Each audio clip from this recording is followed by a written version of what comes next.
다양한 분야의 이슈를 과학 기자의 시각으로 집중 분석하는 사이언스 취재 파일 시간입니다. 예, 오늘은 최소라 기자와 함께하겠습니다. 어서 오세요. 안녕하세요. 네, 오늘은 어떤 소식 준비해 오셨나요? 네, 이번 코로나19 대유행을 주도하는 것은 델타 변이 바이러스입니다.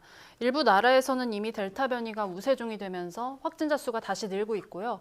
국내에서도 델타 변이 비중이 빠르게 증가하면서 4차 유행이 본격적으로 시작됐습니다. 예. 감염자가 폭증한 해외 상황을 우리가 따라가는 것 아니냐는 우려까지 나옵니다. 예. 전파력이 더 강하다라는 얘기는 들었지만 예상보다도 훨씬 더 빨리 퍼지고 있는 것 같은데 지금 전 세계 상황이 어떤가요? 네, 델타 변이는 이미 전 세계 100개 이상의 나라에 퍼졌습니다. 네.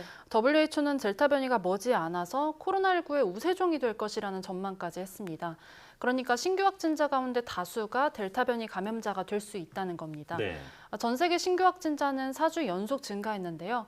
앞서 10주 연속 감소했던 사망자도 늘어났습니다. 이런 상황을 주도하는 게 델타 변이라는 분석이 나옵니다. 예. WHO 사무총장의 발표와 함께 들어보시겠습니다. The Delta variant is ripping around the world at a scorching pace, driving a new spike in cases and death. Delta is now in more than 104 countries, and we expect it to soon be the dominant COVID-19 strain circulating worldwide. The world is watching in real time as the COVID-19 virus continues to change and become more transmissible. 네. 자, 그뿐만 아니라 전 세계 80개국에서 전체적으로 일주일 전보다 감염자가 증가했다라는 소식도 전해지고 있습니다. 백신 접종률이 낮은 나라뿐만 아니라 백신 접종률이 높은 나라들도 지금 감염자가 폭증하고 있는 상황이죠. 네, 그렇습니다. 전 세계 신규 확진자는요, 지난 일주일간 전 세계 신규 확진자가 전주보다 약 11% 증가했습니다. 네. 백신 접종률이 높은 나라도 예외는 아니었습니다. 특히 영국의 경우 세계에서 백신을 가장 먼저 접종했고 현재 1차 접종률이 67%에 달하는데요. 오는 19일에 예정됐던 방역 해제를 앞두고 델타 변이 확산으로 확진자가 속출하고 있습니다.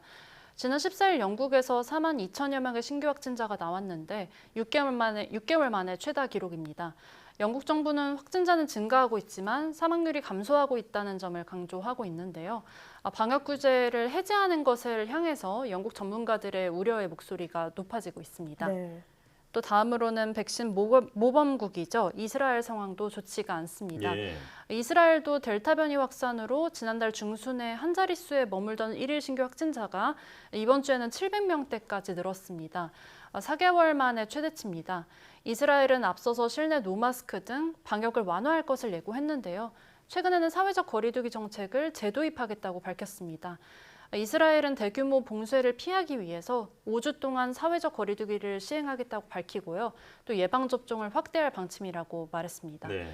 또 2차 접종 후에 추가로 백신을 맞는 부스터샷까지 면역 취약층을 대상으로 접종하겠다는 조치도 검토 중입니다. 네.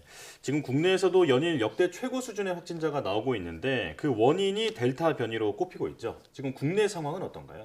네, 국내에서는 최근 일주일 신규 감염 가운데 주요 변이 감염이 절반에 달하고 또 이 가운데 델타 변이가 알파 변이 검출률을 넘어서 대부분을 차지했습니다. 네. 그러니까 전체 감염의 3분의 1 정도가 델타 감염으로 나온다는 겁니다.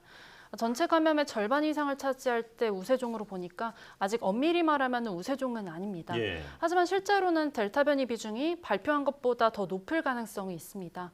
델타 변이는 일반 PCR 검사처럼 하루 만에 이 검사 결과가 나오지 않습니다. 네. 최대 일주일까지도 시차가 있기 때문에 지금 정부 발표 이 내용 그리고 델타 변이의 비율은 일주일 전의 비율이라는 겁니다. 네. 그러니까 아직까지는 우세종이 아니지만 앞으로 언제든지 델타 변이 비중이 이보다 더 높게 나올 수도 있다라는 상황인 거군요. 자, 앞으로 국내 상황에 대한 전망은 어떻습니까? 네, 전문가들은 국내 델타 변이에 대해서 우세종을 넘어서 우점종까지 이 가능성을 보고 있는데요.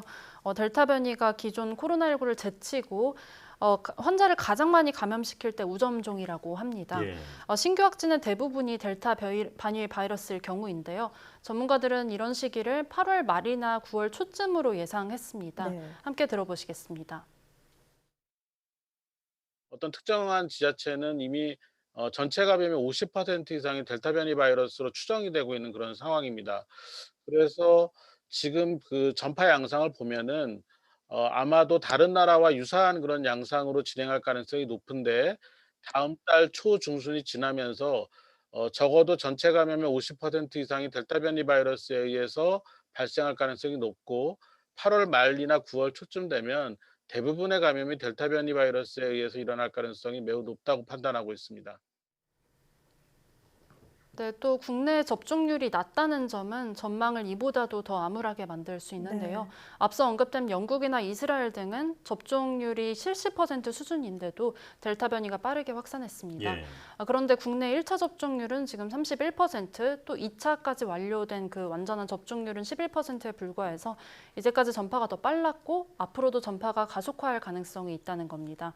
때문에 정부가 국민의 70%를 접종하겠다고 했던 시기가 9월쯤인데 접종 속도가 이런 코로나19 확산 속도를 따라잡지 못할 경우 그런 가능성까지 나온다고 전망하고 있습니다. 예. 사실 영국 모델이든 이스라엘 모델이든 일단은 백신 접종률이 높아야 선택할 수 있는 거잖아요. 최대한 접종을 서둘러야겠습니다. 자, 최소라 기자와 함께했습니다. 고맙습니다. 감사합니다.